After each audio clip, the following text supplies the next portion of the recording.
Hi there, I am Michael Hauk, and this is my submission for the Anime100 Speech contest to celebrate 100 years of Japanese animation, which is insane to think about that we actually got to 100 years of this. So a little bit about myself, I am currently 23 years old. I live in Orem, Utah, where I go to school at Utah Valley University for audio production and creative writing. I am currently the anime club president at the school, and I write for a small anime content website called Anime Mojo. So I'm going to be talking just a little bit about my upbringing with anime throughout my life, where it has taken me as a career option, and kind of my thoughts about its future here in the Western audience. So as a kid, I grew up with Miyazaki films, like in elementary school, or even before elementary school when I was really little, with my sister. My parents would sit me and my sister down with films like My Neighbor Totoro and Kiki's Delivery Service are kind of the two main ones that me and my sister watch, and we still have very fond memories over. In elementary school, I grew up with Pokemon, Digimon, and Yu-Gi-Oh! Sailor Moon, and you can see here's the theme here is I kind of kept on growing up with all these shows. It wasn't I really sought them out. It was they came to me because that was what was on during the time, or my parents were like, here, watch some Pokemon or watch this film. That's how I kind of got into anime was my parents just sat me down and I just watched them. Middle school, Toonami with Saturday night Toonami shows like Naruto, One Piece, Bobo Bobo Bobo Bo, Dragon Ball Z and GT, Zack Shabelle, and the Princess Tennis with Pokemon showing up, and I think Yu-Gi-Oh! Too at the time. And then in high school, Adult Swim came into my life with a lot of my favorite shows like Bleach, Full Metal Alchemist, Code Geass, Death Note, Cowboy Bebop, Ghost in the Shell, and some other ones that if you watched Adult Swim at the time, those were some pretty good shows for TV, and I think a lot of us here in the United States or in the West really got our fix through anime was kind of through Adult Swim. In college life, I got introduced to streaming sites like Crunchyroll along with some other illegal sites with like Attack on Titan, One Punch Man, JoJo's Bizarre Adventure, My Hero Academia, Iron Blood Orphans, and way too many shows to really just talk about, honestly. So the one thing that I will say is anime really didn't affect my social life. I was just generally a loner with only a few close friends. A lot of my entertainment came through just watching anime without realizing, hey, this is anime. I think it wasn't until a senior at high school that I'm like, oh, they aren't cartoons or they just aren't just something other people watch at my age. This is something a little bit niche. This is something that not many people do. So anime and my social life really they didn't really hurt each other. It was just more they kind of just existed. Never really got bullied or anything like that. It was mostly just kind of like, oh, you didn't like it? Whatever. I wasn't really, like I said, I wasn't bullied or anything. It was just kind of, or I didn't really have any friends that liked it. It was just something I liked to enjoy and something I would watch on Saturday nights, late at night. I didn't really own any anime merch growing up either. I grew up in private schools my whole entire life, so I had to wear a uniform. So I couldn't really wear anything like an anime t-shirt. Most of my 5 days a week, I was wearing my school uniform with maybe a white shirt underneath because that's all I could wear with khaki pants.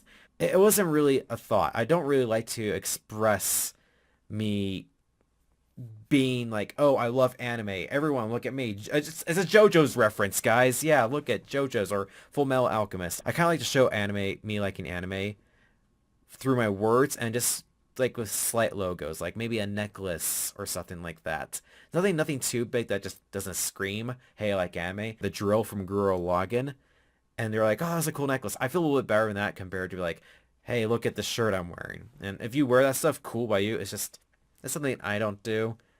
But that's kind of mostly my upbringing of anime. Like I said, it really never affected my life in a huge way, which is sad and like I wish I had a better story of me being like, oh, I got picked on because I liked anime by schoolboys, and then I met my best friend because we both liked anime. No, it was just kind of just like we just both coexisted with each other, and I had other stuff going on in my life that me saying, hey, I like anime was never really a problem or was really never a good thing with my social life. Again, I just kind of just thought other kids watched it along with me, and it was just something we didn't really talk about for some reason. So my career choice in life is mostly audio production and creative writing, and I got into audio production mostly because of music and producing and recording other artists. I got that way into high school, I want to say freshman year. It wasn't until maybe 2015 or maybe 14 that I got to creative writing, where I really like to write, and I did some stories based on like anime plots and everything like that, or anime themes.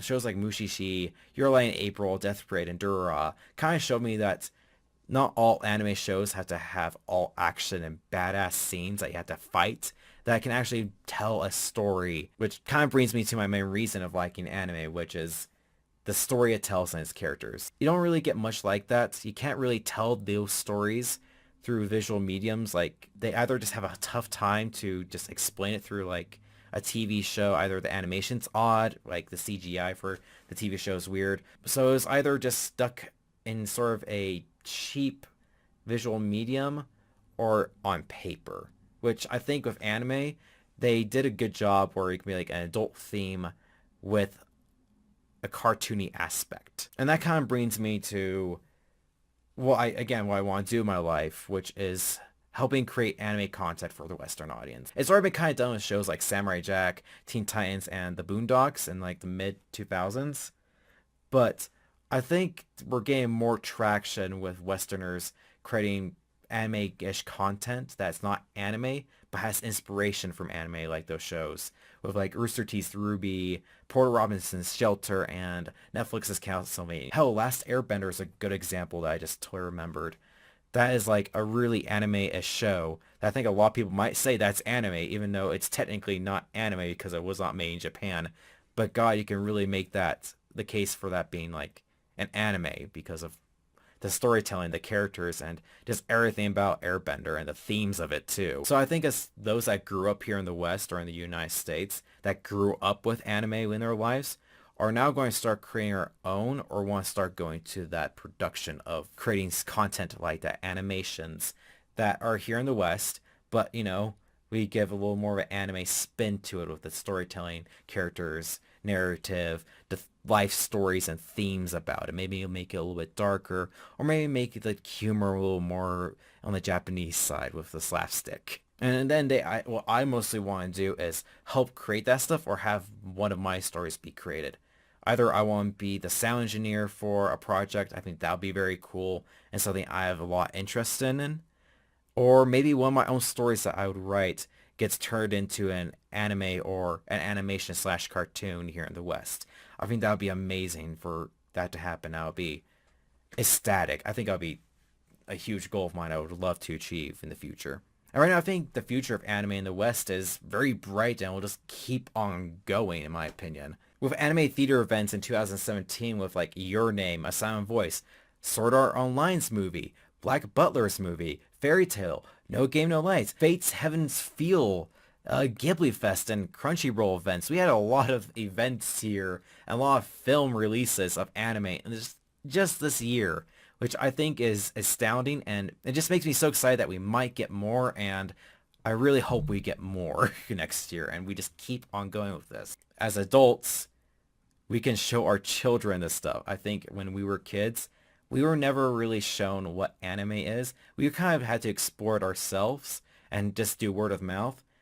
Now when we turn adults, we can show our kids it and they have interest in it. So that's kind of my video on anime. I try to be as condensed as possible with how I feel of anime and just my general thoughts about the medium and where I think it's going.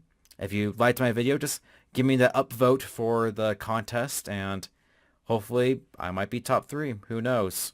And just keep binging away, everyone. Just keep binging away. Bye.